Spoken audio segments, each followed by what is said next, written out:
Welcome, everyone, to our May Residents Association meeting. As always, I must read you the fire code. In the event a fire alarm sounds, please remain in the auditorium and stay seated. Should there be a need to evacuate, a Springmore staff member will direct you on how to leave in an orderly fashion. Please remember not to use elevators and to go to a red pole once outside. At this time also, I'm asking you to please take care of your cell phones. Please either turn them off or put them on silent. It's funny, I say that every time, and every time in the middle of the meeting, we'll hear one, so please be sure. Normally, Brandon Hare would be here to speak to you, but actually, Brandon is at the Leading Age Annual Conference in Asheville this week. He will be back in his office on Friday, but as you know, Springmore belongs to the Leading Age organization, and this is a very important thing for him to take part in. So from our staff, the first person will be Leah Willis. Thank you, Peg. My favorite person. My favorite person. Good afternoon, everyone, and to those watching at home on Springmore TV. Just a couple of announcements. First off, from our chaplains, they would like me to remind you of the book study that starts tomorrow, Tuesday, Night Songs, Life in the Midst of Death. And our author for this is Phyllis Mayo, who a lot of you know is our founding Springmore chaplain and now Springmore resident. So that study starts tomorrow. Please look at the Pathways booklet for details, but it will be in North and South Villages. And now I would like to also introduce you to our next speaker, Mr. Jerome Savage. Jerome is our chief precinct judge, and we are precinct 707A, and he is here to talk about logistics specific to our precinct here at Springmore. And I must say, in working with Jerome over many years, he was absolutely phenomenal during COVID. We had a presidential election right during the middle of COVID, and he was so helpful, so professional, and we were able to take care of everyone and get everyone to vote that wanted to vote here at Springmore. So I thank Jerome for his service over the years and invite him up to the podium to speak with you about our specific election. Jerome? Thank you. I didn't realize this was going to be a celebrity and get on TV today. I had to brush my hair a little bit more.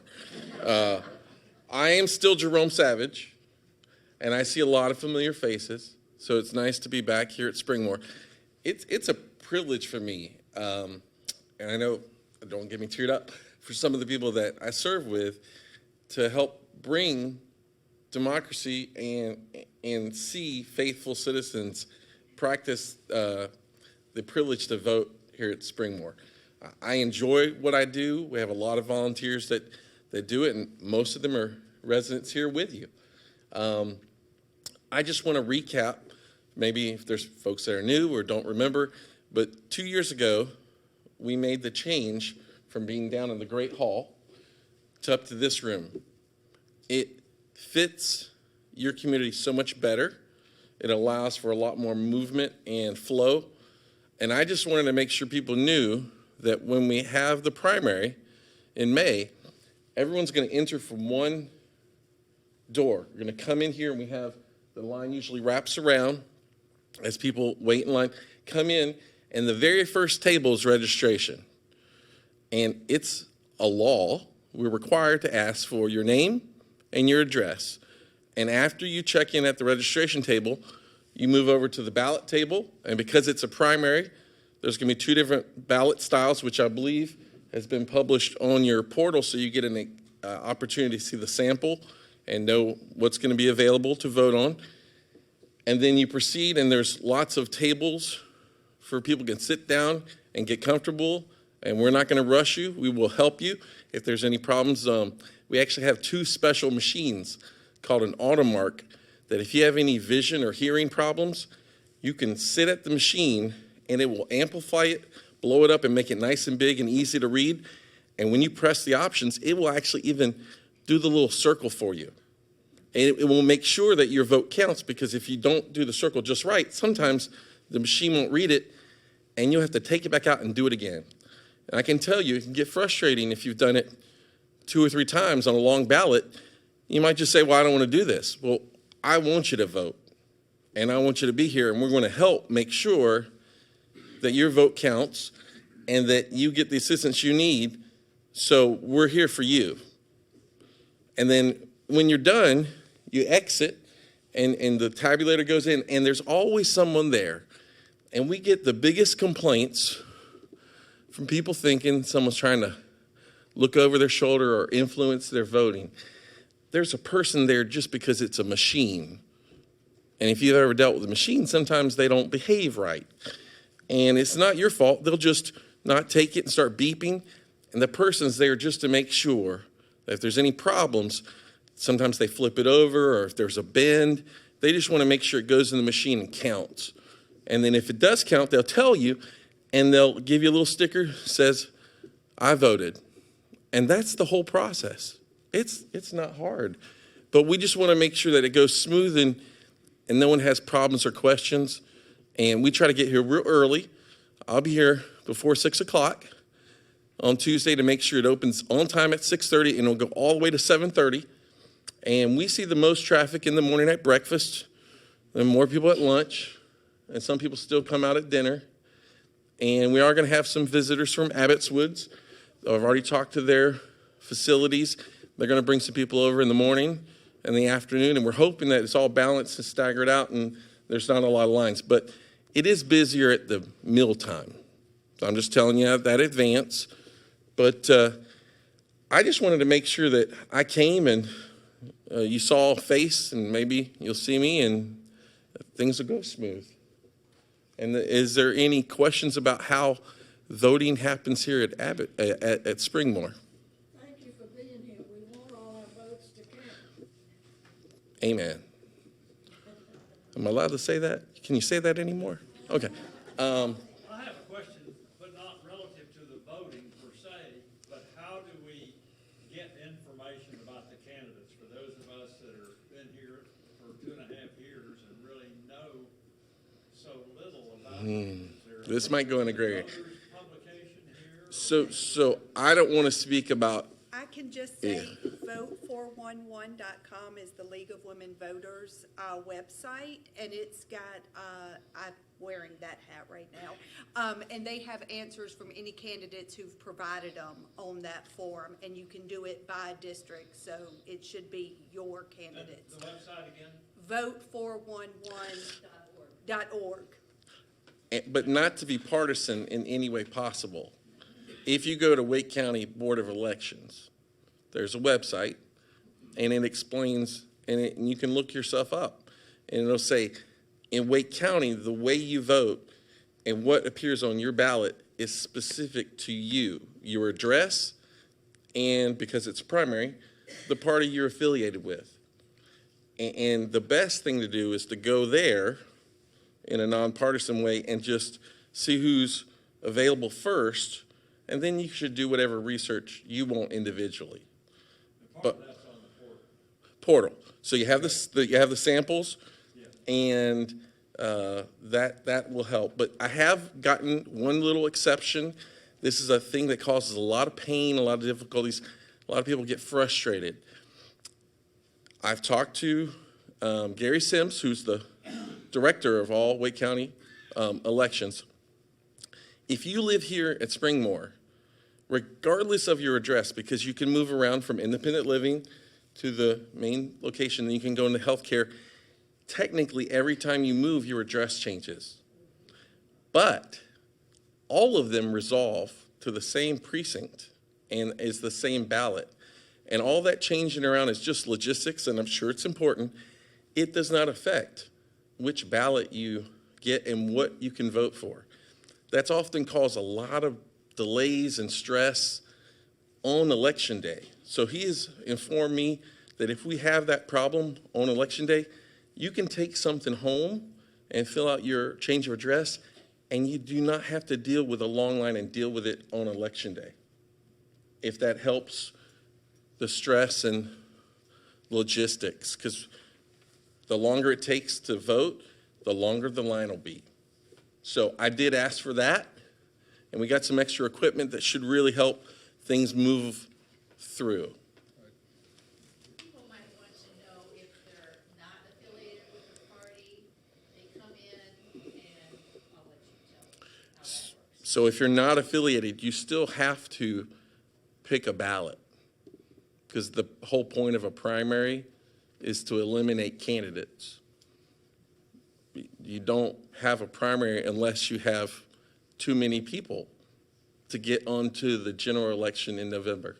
There's some parties, I believe the Libertarian Party, does not have multiple people. They've already picked their one. So they've basically done their pre-primary work. It's not that there's not anyone running for a Libertarian Party, but they've already eliminated all their contenders, and there's only one. So those folks don't have to have a ballot for the primary.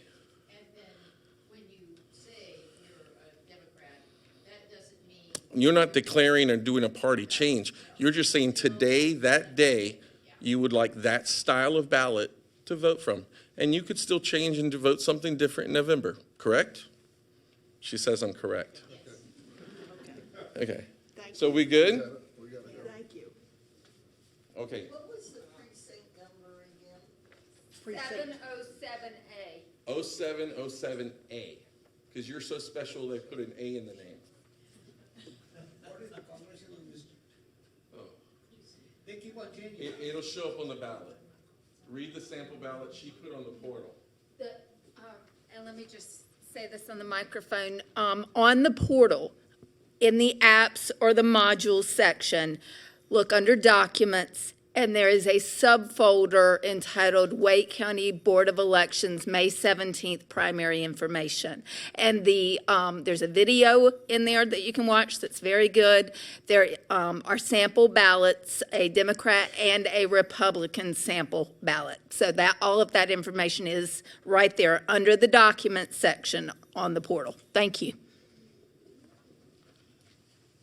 And thank you, Jerome, for coming in, taking your time to come and explain this. It really all goes very smoothly, as you will see, because of the planning that's done in advance. And now I'm going to introduce Dave Waters, who is the Vice President and Program Chair, and he will introduce our speaker. Welcome and thank you for coming. Today we have a special guest, Heather Dennis, who is the Executive Director of the organization Dress for Success. And I think you can see when she stands up that she does dress for success. She's a native of Durham, but she's moved around from Nashville to Rhode Island and back here. She's been the Executive Director for 3 years. And so I turn the program over to Heather and let her tell you about the organization and the 18,000 so far clients that they have helped in the Triangle area.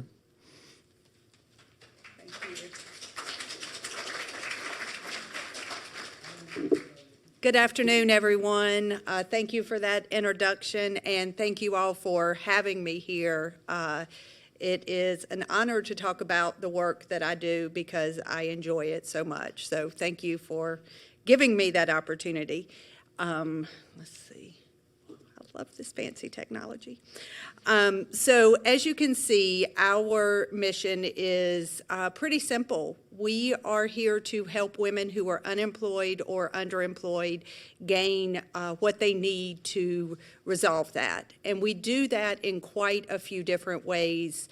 But ultimately, it all comes down to we provide confidence. Everything we do, whether it is getting them just the right outfit, whether it is helping them with their resume, helping them practice an interview, helping them play out negotiating a salary. It's all about instilling confidence in the woman so she can go and put her best foot forward and do what we know she's capable of. So these are some of the ways we do that. I could sit here and talk to you guys for an hour about all that we do. I am not going to do that because I think I'd get the hook. But I do want to give an overview of what some of our main service categories are. As you can see here, we have coaching. These are one-on-one services where the client who comes to us, and I should level set that to become a client for us, you have to be a woman and be interested in our services. That's it. We don't ask any questions around what their education history is, what their work history is, what their economic situation is, what their marital situation is. If you say you're a woman and you want our services, we want to help you.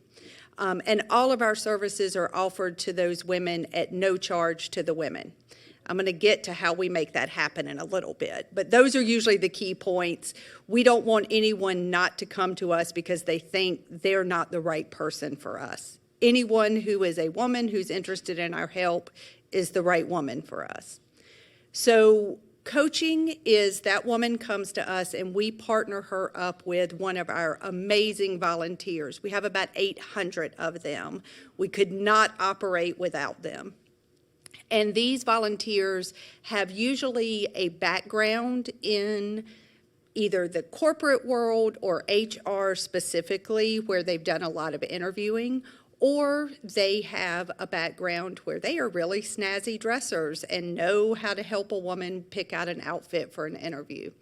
So these one-on-one sessions for the suitings, a woman can come to us, it's right in the name, she can get an outfit for her interview, or when she has a job, she can come back to us and get 1 week's worth of outfits for that job.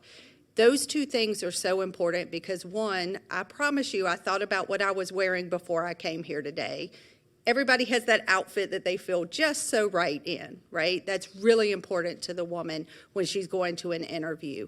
But when you start your job, you haven't gotten your first paycheck yet. It's equally important that you look good that first week and set that first impression with all your coworkers and your boss. We want to alleviate the stress for that woman, so we give them that first week of clothes. And it's the week of clothes for their job. So it might be scrubs, it might be the pinstripe suit of yore, although that's less and less a thing these days. It might be jeans and a red shirt if they're going to work at Target. You know, whatever makes sense for the job that they got, that's what we want to provide to them. The career coaching that they get one-on-one it's great that they look good, but what does their resume show, right? So that's where we have HR professionals and trained folks sit down with that client one-on-one. They go through their resume. They practice their elevator speech. You know, that first, tell me a little bit about yourself. That can be nerve-wracking, and often those nerves lead to a woman doing an introduction that maybe isn't the right thing for her to start talking about. This may sound stereotypical, but it is borne out in facts. Many women who have left the workforce because of caretaking lead with that. And it's impressive that you're a mother. It's impressive that you've raised kids. It's impressive that you've helped an older family member through a trying time. But an employer is going to hear that as this is a person who's got a lot on them and is going to take a lot of time off.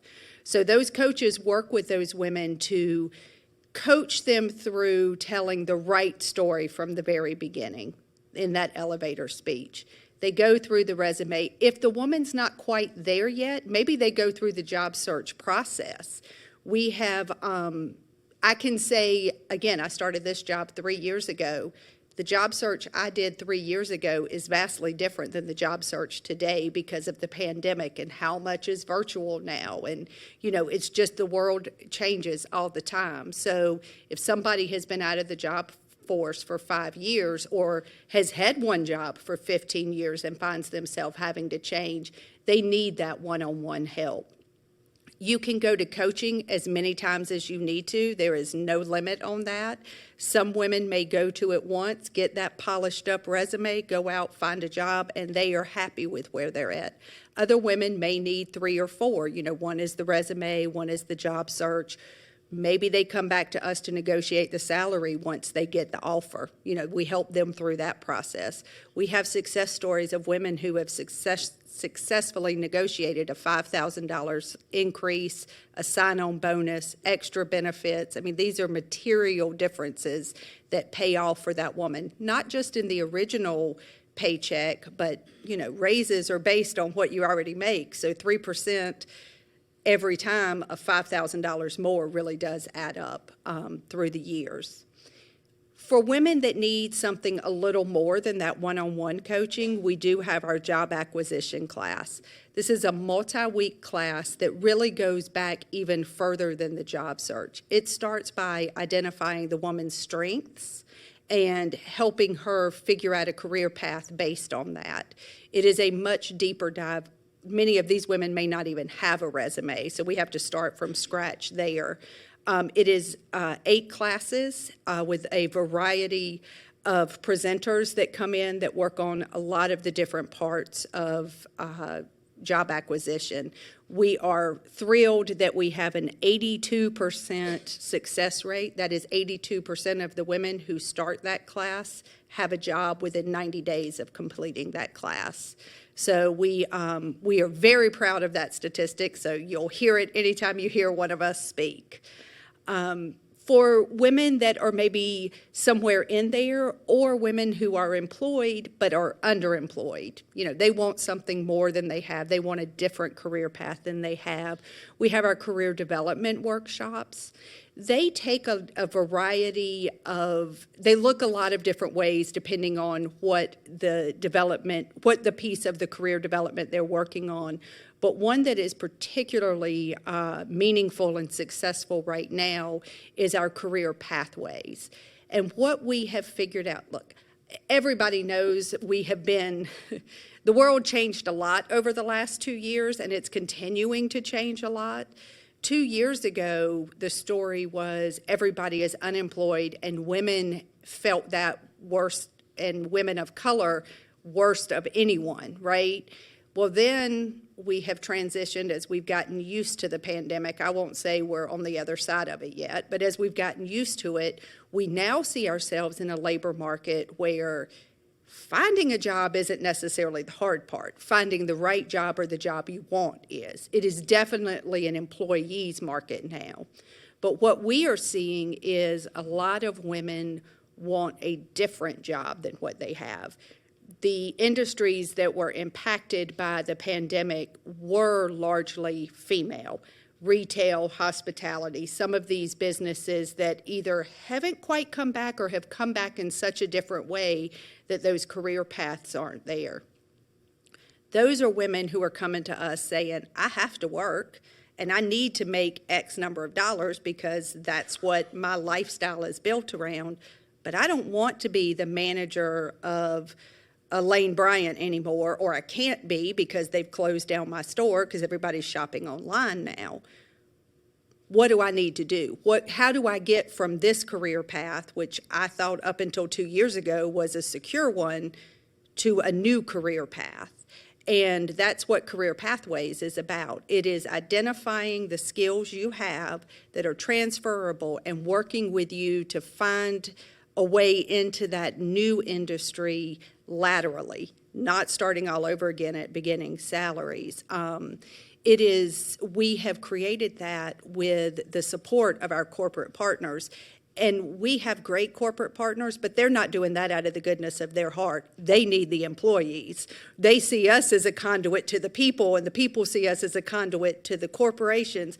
Ultimately, our goal is to get the woman in a better place, so it's, a win-win all around. But we are able to get people from these industries. The one that's coming up later this week is the biopharma industry. They need people like crazy. Nobody really knows what that means and maybe didn't wake up saying, oh, I want to leave Lane Bryant and go work at Novo Nordisk, or however you say it, but we're putting them in the room and they're figuring out, oh, but I can work for HR there, and that does make sense for me because I did the hiring for my store and the scheduling for my store. So we're making these pathways a little bit more evident for our women. And I gave that example, which is our exact example. We had a lady who was the manager of Elaine Bryant for 12 years, and they closed her store. And, she made relatively good money being in that position for that long. And she ended up working in HR. She is now at UNC Healthcare, and they love her. She's had 2 bumps up, promotions in her 8 months there. So I would say that's a situation that was win-win for everyone, but especially for our client who came through and did that. So while we do a lot of different workshop type things, that has definitely been the most successful one in the environment we're in here. And finally, our webinars. That is another innovation that we can thank the pandemic for. There are some silver linings to it. When we had to go home and go virtual like everyone else did 2 years ago, we started this as just a way to stay connected with our clients and give them a connection. And they have been so incredibly popular that they continue all of these years later. We do 2 webinars every Wednesday on either a career building or a life skills topic. They're about 45 minutes each. It's very easy to register for. You can watch any of them on demand. They're all recorded. So far, last year we had, I want to make sure I get the number right because I think it's on a future slide, 1,976 views of those webinars. So we know they're resonating with the women we serve. And they serve as a nice entry point to our services. It can be intimidating to sign up for, an 8-session class, but a webinar where you can just sign in, your camera's not on, you just consuming it is a low, it's not scary to start with that. So we continue to see that as a frequent first service for women. The other really great benefit about it is you don't have to be here in the Triangle. You can be anywhere and log into those. So that we have seen some of our sister affiliates, other Dress for Successes, there's one in Winston-Salem and there's one in Charlotte, that don't have a webinar program. They will actually use, if they have someone who's needs some help with their LinkedIn page, they will refer them to our LinkedIn webinars so they can watch them on demand. So it's able to kind of take a little bit of our local knowledge and spread it all the way across. And I shouldn't necessarily say local because that's the other benefit of the webinars. The volunteers presenting it can be anywhere too. So that is a brief, I know you're thinking that really wasn't brief, but it was. I could go on much, much longer. But this tells you, so our overall employment rate is 71% from last year. That's women who have taken any of our services. As you can see, the Going Places Network, the job acquisition class has a higher employment rate. I got that webinar number right. And I talk here about mock interviews. Mock interviews are literally what they sound like. We have women partner up with HR departments at many of our corporate partners, and they go in and do an interview just like they were actually interviewing for a job, and they get immediate feedback. One of the reasons that number is so big and growing is what I talked about before. Those corporate partners want people, so they say, yeah, we'll do mock interviews, and then it ends up it's kind of a real interview, and then they end up hiring them from the mock interview. So again, we're not mad about it because that's the ultimate goal. So we expect to see that number grow as well. And as you can see at the bottom there, we served just shy of 1,700 unique women last year, and we provided just over 5,900 units of service. And units of service is one of those fancy words that means a coaching session, a clothing session, a suiting, they completed GPN, they went to a webinar, something like that. But the overall picture is, in that time frame, we served a lot of women in a lot of different ways. This picture, I didn't put it up there just so you could see how badly I take pictures. It is designed to talk about one of the things we're looking forward to now, what's next. And that is our expansion into East North Carolina. I mentioned there was a location in Winston and a location in Charlotte.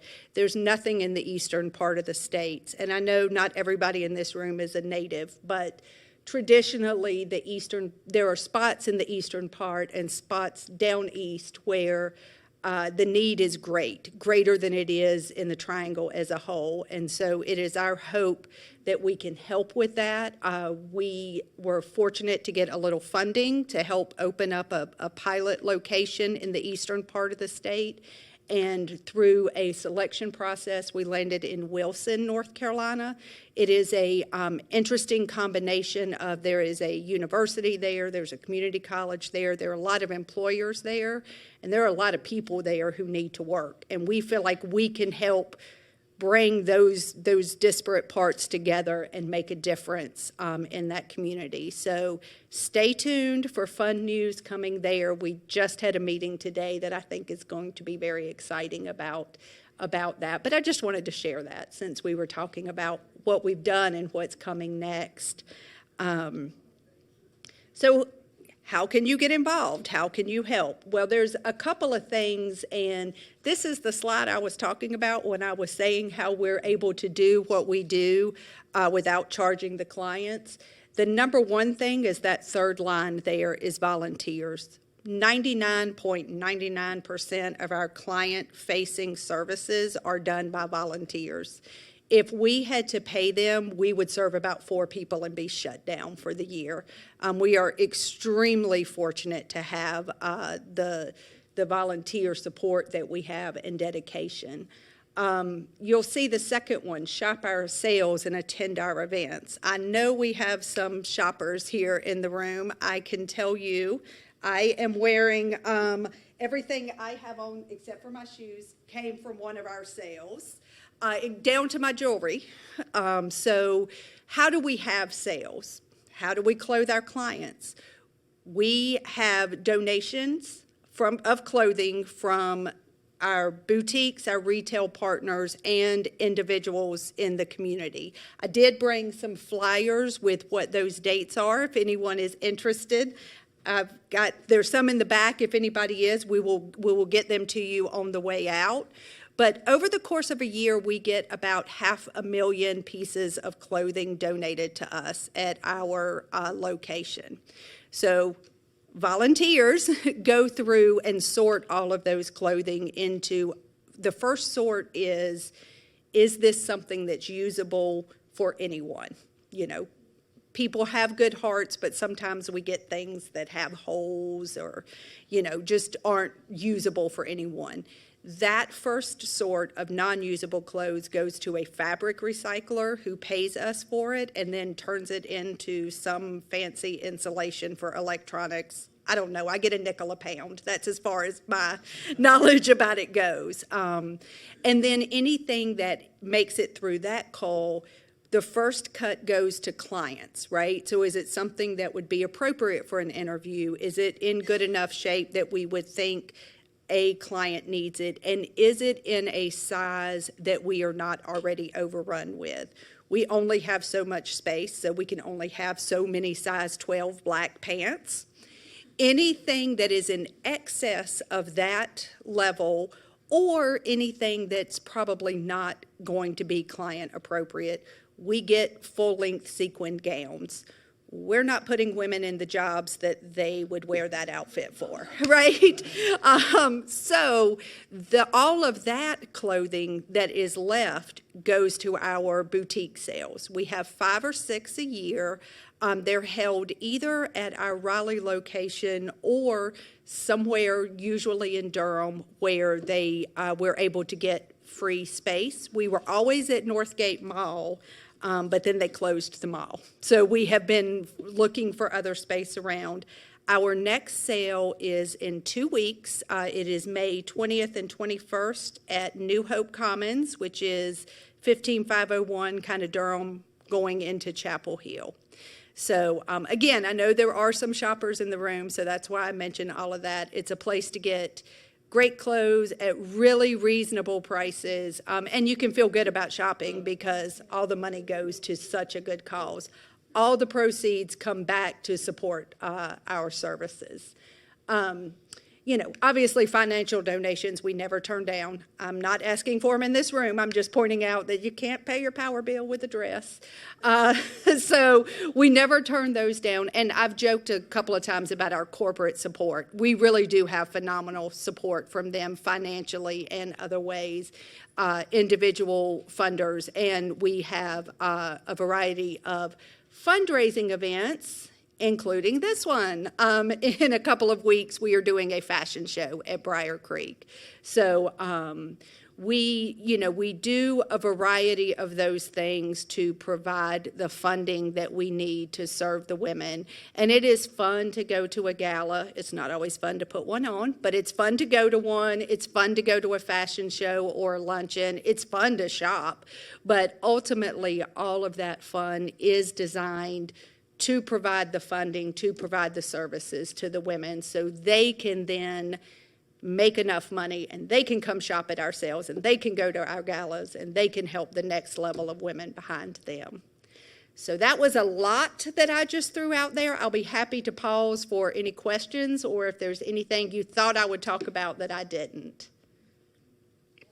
Like Catherine, there's in the front to stand up because she's wearing Yes. stuff she bought there. Outfit came from Dress for Success, and my shoes came from Dress So see, she's better than me. She's got shoes from there too and she looks lovely.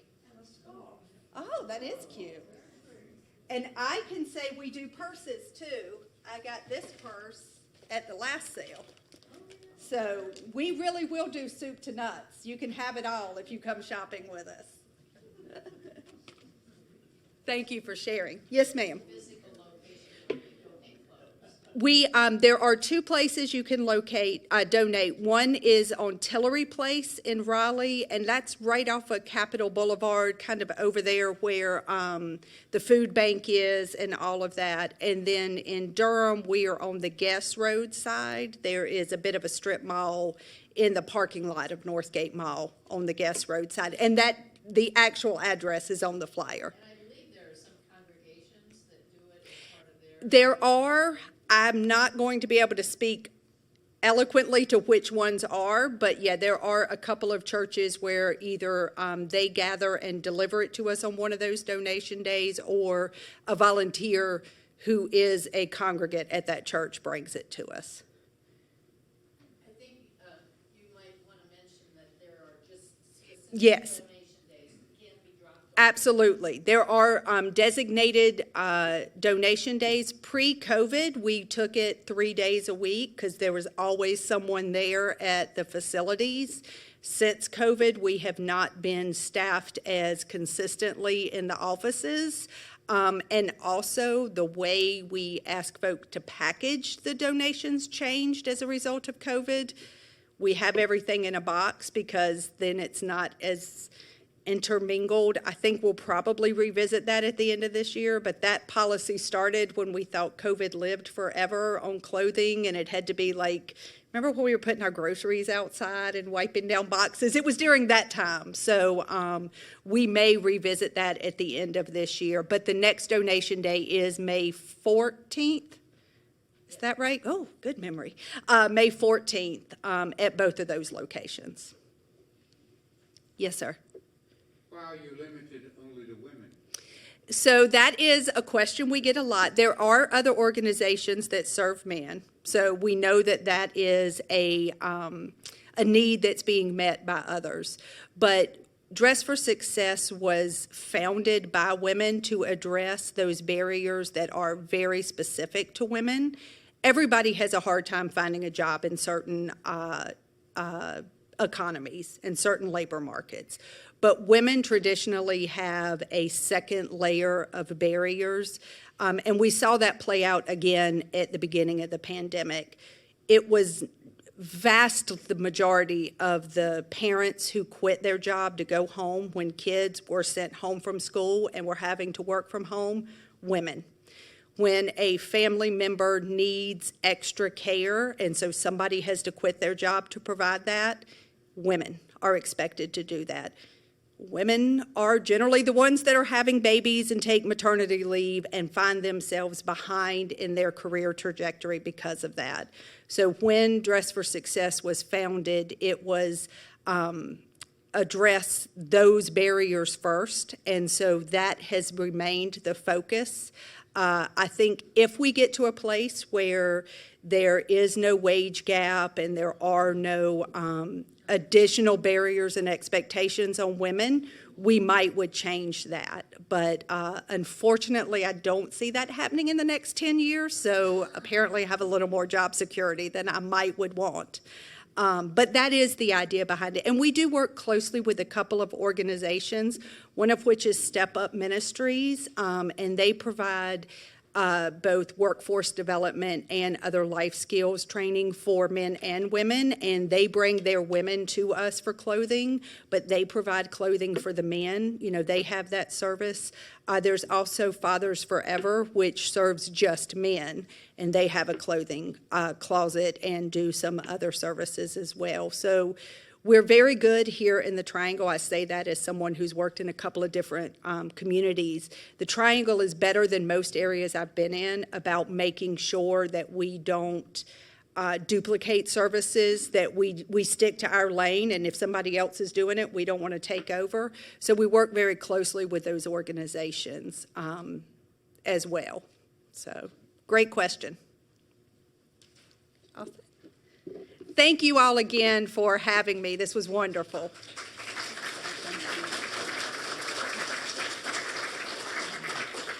Thank you so much, Heather. I certainly learned a lot, and I'm sure a lot of us do. And it may be possible that if we have someone who's willing to organize it, that we can do some collecting of clothes here and get them taken and delivered, which I think would be a great opportunity for us to do something that would help them in many ways. And now I'm going to ask Dave Waters to tell you about the June program. I was going to sit down, but caught me in mid-stride. In June, the meeting will be June 14th, I believe it is, or 13th. Stay tuned. We will have several members of the Raleigh Police Department Canine Corps, which is a popular program in the past, and so we will have, I don't know how many officers, and I will say officers because it will be one human officer and maybe one or two canine officers. I'd say patrol dogs, explosive dogs. Someone might be asked to have something where the dog can check you out. Besides me, I expect to volunteer for at least one. But that should be an interesting program, and so we expect to have them here, and I think it will be very enlightening, very interesting, and we thank you for coming today. And I think Peg is saying it's door prize time. Here you are, Dave. We'll take those. I'm going to let Heather draw.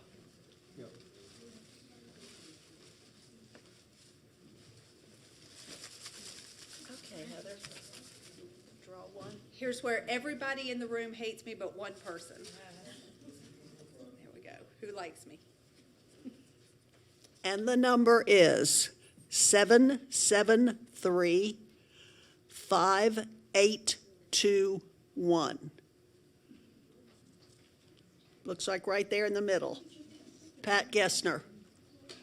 Okay, we have another one. Oh, two people like me.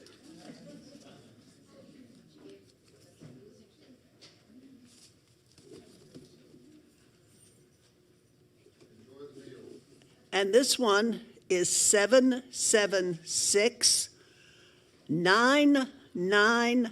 9. Didn't you win another one last month? Yeah, but you took it away from Great. And as Dave said, our next meeting in June is June 13th with the police dogs, and it's always a great thing to have them. So we'll look forward to seeing you then. Thank you for coming.